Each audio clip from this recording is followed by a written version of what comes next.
Hey everybody, welcome. Andrew Ainsworth Golf Academy here once again to talk to you about some more product in the new Ping G430 range. Those of you new to the videos, first time watching my videos, welcome. Great to have you along. If you like the content, do me a good favor, hit that subscribe button down there. And while you're down there, give it a thumbs up. That would be brilliant. Thank you very much. So I've already reviewed the G430 Max driver. I've done a little video on the G430 high launch driver. I'll put some end cards links so that you can check those out if you want to. Today it's time to talk to you a little bit about the new G430 hybrids. So taking over really from the hugely successful G425, which is still in the range. And as always, I'm intrigued to see if this club is an improvement on the G425. What have they done to it? How could they improve what was already a fantastic club? So, usual format with these videos is we tell you a little bit about the spec, very briefly. As I always say, if you want to get all the details, jump on the Ping website and have a read of it yourself. But I'll just give you a little run through of what they've changed, and then we'll hit some shots, get some feedback, see how this club may help you replace your present hybrid, or if you're not using hybrids at the moment, maybe this is the one for you. Who knows? Let's see what Ping is saying about it, shall we? G430. We've loaded the G430 with new innovations like carbon fly wrap to give you the added ball speed, distance, and green holding stopping power you need to take on any approach. Our proven technology, face wrap, and spin consistency are also here, and a tungsten back weight to ensure forgiveness. Spin consistency. Sounds like, I don't know what that sounds like, some sort of dance move, doesn't it? Let's just scroll down and have a little look at the spec. I think the biggest change between the G425 and the 430 is this carbon wrap, carbon fly wrap. Basically, it's a really thin, lightweight composite crown. Now, the big deal about golf club designers using carbon graphite is it saves them weight. So all this weight that they save in the crown here, they can reposition internally, which allows them to locate the center of gravity, CG as they call it, a little bit lower in the face. That helps launch the ball a bit easier and can increase ball speed. And you can see it on these graphics, how it's kind of wrapped around the crown to increase flexing and generate, I've just said that, faster ball speed, completely repeating myself. Spin consistency, a variable roll radius. Roll and radius, it happens on all golf clubs. And it's basically the angle, the loft sort of changes from top to bottom. You generally get more roll here, you get more loft at the top and a little bit lower at the bottom. So their variable roll radius improves performance across the face, especially on thin shots. So like we're all prone to a little bit, sometimes hitting one a bit off the bottom, as we'd call it, a bit thin, where the ball doesn't take off, doesn't get much carry distance. This spin consistency is helping to create a better shot if you catch it a bit thin by reducing spin to increase ball speed and distance. So I'm all for anything that makes it easier to hit. Loft wise, we have got anywhere from 2 through to 7. Let's have a look at the specs, shall we? So running over here, 2 hybrid, and it's quite interesting. They give you the equivalent iron, which is pretty straightforward because it's just like for like. A 3 hybrid's a 3 iron replacement. Not that many people are using 3 irons, but it gives you an idea of what the equivalent fairway would be. So a 2 hybrid's equivalent to a 5 wood. 3 hybrid, which I'm going to hit today, is equivalent to a 7 wood, and the 4 hybrid is equivalent to a 9 wood. Not that we see too many people using 9 woods. Ping have not changed the lofts on their hybrids for as far as I can remember. 17, 19, 22, 26, 30 and 37. I'm selling more and more lofted hybrids here. I had a guy the other day who came in for a lesson actually. He said, I'm hit my 7 iron great, but I really struggle with my 6 iron. He almost thought he had like a mental block. I said, well, let's get you a 6 hybrid to try. So I got him a G425 actually, because these aren't available just yet. And he said, wow, amazing, you know, hit it nice and high, hit it the distance I would normally hit my 6 iron, which was about 155 yards. Absolutely loves it. So, you know, if you are struggling, with your long or even mid irons, then hybrid's a great option. There's also a high launch version, which basically just moves the weight around and has a lighter weight shaft available. Do you want a quick look at the shafts? Well, we're shuffling around here in the spec department. 5 shafts on offer. Good old Alta CB counterbalance shaft, a Tour, the Cayley. I wish I knew how to pronounce this. Kalia or Cayley? I think I'm going to go Cayley. Yeah, we'll go with Cayley. Very good shaft available in stiff and extra stiff. A hazardous smoke red, one heavier than the other. So a good selection of shafts there, ranging from soft regular all the way through into extra stiff. All have different sort of launch angle properties. Generally, the lighter, the softer the shaft is, the higher the ball launch becomes, and lots of different weights in there. So from a fitting perspective, I can really find a shaft that's going to suit everybody. Enough waffle from me. Let's hit some. Okay, let's hit this 430 hybrid. As I said, I've got it in a number 3, 19 degree. I've got it set to 19. I haven't changed it. Got the Alta CB in stiff. Guy was asking me the other day, so why do you always wear a hat when you're doing your video, when you hit your videos? Well, simple, like he said, hats don't suit you. I was like, oh, thanks for the compliment.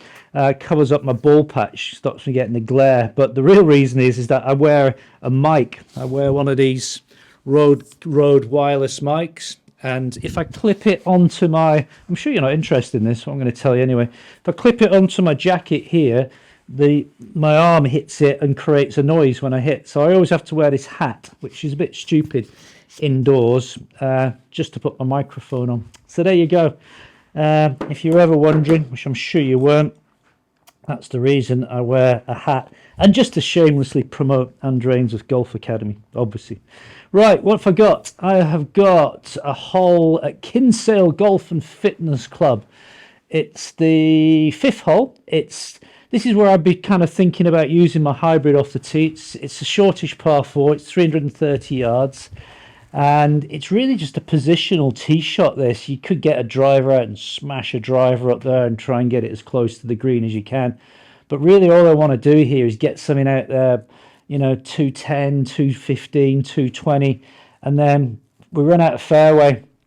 Up here is a slight little dog leg, as you can see, into this left-hand green. So something out here, leaving myself, you know, 100, 110 yards in with a wedge or something's perfect. It's not the sort of tee shot I'd look at and think, oh, I've got to hit driver. So this is where I'm going to hit hybrid. I haven't got it on a tee. I've just got these down on the deck, and we're going to hit a couple. See what we get. Quick overhead before we hit it. Nice and simple on the top. A little bit of lipstick, as we call it, around the back of the club. The carbon flyer wrap.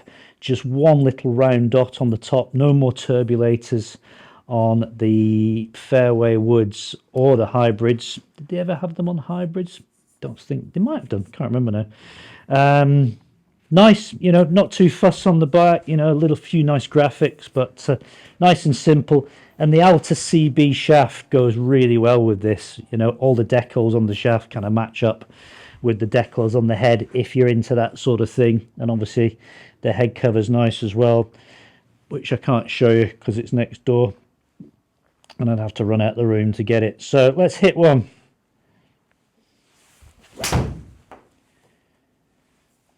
Ooh, got a very dark black colour tracker on that, whatever colour it is. Just missed the fairway on the left in the first cut. Not a bad position, to be honest, that one. It's gone a bit further than I thought it would do. Carried that 205 and it's run out to 226. So that's just leaving me 99 yards into the green. Felt great off the club face, really did. Sits beautifully. Let's hit another one.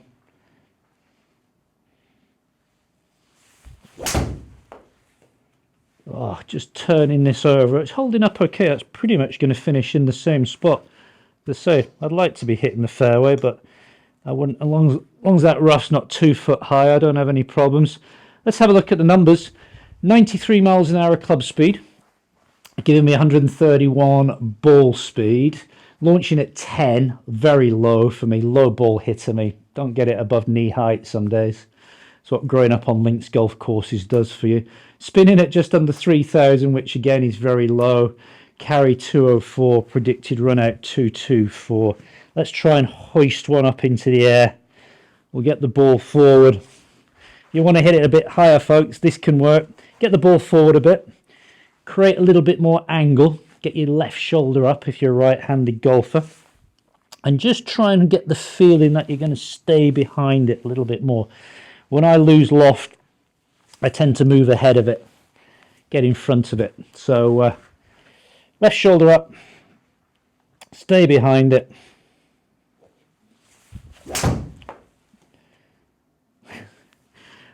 I hit it in exactly that same spot. I need to go and get the mower out here and just cut that bit of fairway off. I think I've hit exactly the same position. Where's the map?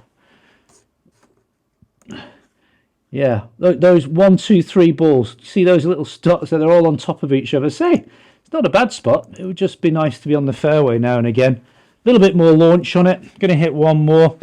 This is a good club, folks. This works. I'm going to try and hit the opposite. I'm going to try and hit a little fade.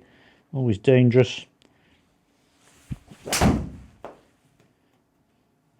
What is going on? Why can't I hit this fairway?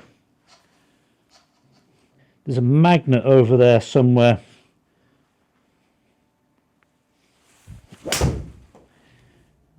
There we go. Finally got one on the short stuff. That came right at the toe, actually. That wasn't a great strike, but it's gone remarkably well. I mean, that's perfect position now. 205, 95 club speed, warming up a little bit. Spin's still very low, but the launch is up. But that's running out to 230, and that's just given me the perfect angle to get at this flag, which looks like it's a back left flag. 104, nice little gap wedge in there. It's a great club. Is this an improvement on the G425? Do you know what? I think it is. By how much? Hard to say. Percentage terms? Don't know, 20%, 25% improvement. It's very forgiving, as I've just proven. It's quite long. If I had a G425, which I do, I use a 17-degree one at the moment, would I be spending my hard-earned cash buying one of these? Probably not. But again, I've said this before in other videos about this model, G430. If I had a G410, a G400, a G30 or a G, wow, you would definitely notice a difference on this club. It's very impressive. Full adjustability. We can move this up and down a degree or a degree and a half. We can stick it into a flat setting. Maybe I should put mine into a flat setting because I'm fighting that turnover draw a little bit. Price-wise, prices have gone up. I think one of the reasons this has gone up is that because they're using this carbon fly wrap, more expensive process, we've gone from, let me think, 229 I was selling the G425s at, still am, and this has gone to 269, so a £40 increase in the price, retail price. A lot of money, but you know, that's what clubs have done. They've all gone up, and a club like this could last you for years, couldn't it? So I know it's a lot, but golf clubs do last as long as you don't break the shafts or, you know, damage the heads. There's no reason why this club shouldn't last you 10 years, something like that. So there we go. It's the G430. Anybody out there got one yet? Anybody traded one in, got rid of the G425s or whatever and bought the G430? Love to hear your comments down below. That's it. All done for today. I'm going to wrap it up. Got a lesson arriving shortly. Thanks for watching the video. All the best. Bye for now.